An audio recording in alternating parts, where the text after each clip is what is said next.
सोचो, आप बारिश में कार चला रहे हैं। अगर डर से घबरा गए तो गलत समय पर ब्रेक मारोगे या गलत मोड़ लोगे। नतीजा हादसा। अगर शांत रहकर नियमों का पालन किया तो सुरक्षित मंजिल तक पहुंचोगे। ट्रेडिंग भी ऐसी ही है। अगर डर, लालच या उम्मीद निर्णय चलाएंगे तो गलत रास्ता चुनोगे और पैसा खो दोगे। अगर प्रक्रिया का पालन किया तो सुरक्षित वित्तीय लक्ष्य तक पहुंचोगे। ज्यादातर ट्रेडर्स भावनाओं के आधार पर निर्णय लेते हैं। कभी एफओएमओ उन्हें जल्दी एंट्री कराता है, कभी लालच उन्हें ओवर लेवरेज करा देता है, कभी उम्मीद उन्हें लॉस वाले ट्रेड में फंसा देती है। नतीजा, निर्णय तार्किक नहीं, भावनात्मक हो जाते हैं। और जब निर्णय भावनात्मक हो तो कंसिस्टेंसी गायब हो जाती है। भावनाएं ट्रेडर की सबसे बड़ी दुश्मन है अगर उन्हें संभाला न जाए। आप जानते हैं 93% ट्रेडर मार्केट में पैसा खो देते हैं। गलती मार्केट की नहीं होती, गलती हमारे माइंडसेट की होती है। मैं हूं जीसी शर्मा, घर घर इन्वेस्टर का संस्थापक और पहले था head of financial education at national stock exchange. 30 साल से मार्केट में हूं और मेरा मिशन है trade with discipline, not emotion.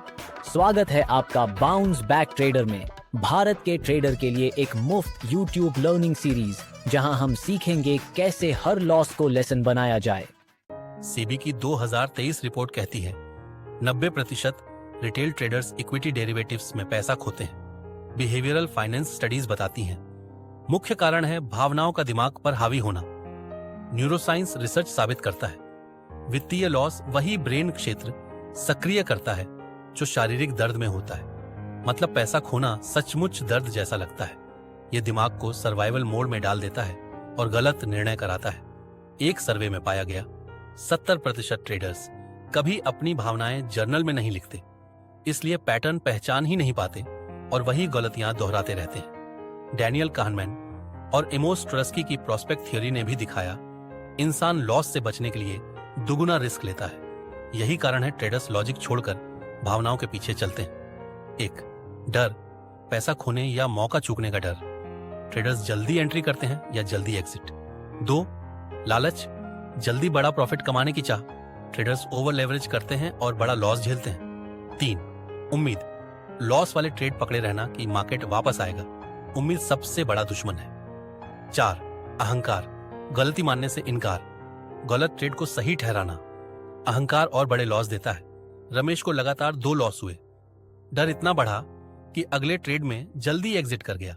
Market बाद में रिकवर हुआ पर वह प्रॉफिट मिस कर गया। कविता ने इमोशन जर्नल रखा। उसे पता चला कि लालच उसे बड़ी पोजीशन लेने पर मजबूर करता है। यह समझ उसकी ट्रेडिंग सुधर गई और स्टेडी ग्रोथ मिलने लगी। ग्लोबल उदाहरण 1998 में LTCM का पतन। $1 बिलियन हेज फंड होने के बावजूद अहंकार और ओवर कॉन्फिडेंस ने उन्हें तबाह कर दिया। मेहुल ने पूरे 1 साल लॉस वाला स्टॉक पकड़े रखा क्योंकि उम्मीद थी कि मार्केट लौटेगा। नतीजा, उसका 70% कैपिटल साफ। स्टॉप लॉस उसे बचा सकता था। अनीता शुरुआत में डर से प्रॉफिट वाले ट्रेड जल्दी काट देती थी। फिर उसने ट्रेडिंग से पहले मेडिटेशन और डीप ब्रीदिंग शुरू किया। धीरे धीरे डर घटा और उसकी कंसिस्टेंसी बढ़ी। संजय को एक बड़ा विन मिला। लालच ने उसे 5 गुना रिस्क बढ़ाने पर मजबूर किया। 2 हफ्तों में अकाउंट वाइप आउट। ये कहानियां दिखाती हैं डर, लालच, उम्मीद और अहंकार भावनात्मक जाल हैं। हर ट्रेडर को उनसे बचना सीखना चाहिए। भावनाएं मिटाई नहीं जा सकती पर मैनेज की जा सकती है। Step 1, journaling. हर ट्रेड के साथ भावनाएं लिखो। स्टेप 2, प्रीडिफाइंड स्टॉप लॉस, डर और उम्मीद को रोकने के लिए। स्टेप 3, मेडिटेशन या डीप ब्रीदिंग, ट्रेड से पहले दिमाग शांत करो। स्टेप 4, इफ देन नियम, जैसे अगर डर लगे तो पोजीशन आधी कर दूंगा। इससे निर्णय तार्किक और व्यवस्थित बनता है। नया नजरिया साफ है। भावनाओं को ड्राइवर सीट पर मत बैठने दो। वे यात्री हो, ड्राइवर आप हो। सबक सरल है, भावनाओं को नियंत्रित करो वरना वे आपको नियंत्रित करेंगी। Action steps. 1, अपनी भावनात्मक ट्रिगर पहचानो। डर, लालच, उम्मीद, अहंकार। 2, हर ट्रेड के बाद जर्नल में भावनाएं लिखो। 3, हर भावना के लिए इफ थेन नियम बनाओ। अभ्यास, पिछले 1 महीने के ट्रेड्स देखो। एक डर वाला, एक लालच वाला और एक उम्मीद वाला ट्रेड पहचानो, फिर उन्हें स्मार्ट जवाब में बदलो। मोटिवेशनल मिसाल, भावनाएं आग जैसी हैं। कंट्रोल हो तो रोशनी और गर्मी देती है, बेकाबू हो तो घर जला देती है। रिफ्लेक्शन, पिछले 5 ट्रेड्स देखो। कितने लॉजिक बेस्ड थे और कितने इमोशन बेस्ड। दूसरी मिसाल ट्रेडिंग विमान उड़ाने जैसी है। अगर पायलट डर या ओवर कॉन्फिडेंस से रिएक्ट करे तो फ्लाइट क्रैश होगी।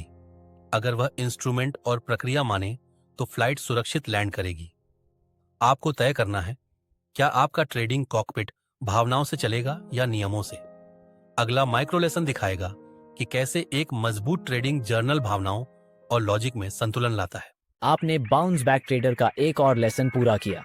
याद रखिए, trade with discipline, not emotion. Channel को सब्सक्राइब कीजिए, नीचे अपने कमेंट दीजिए और अगले वीडियो में मिलते हैं। आइए इस कहानी को बदलते हैं।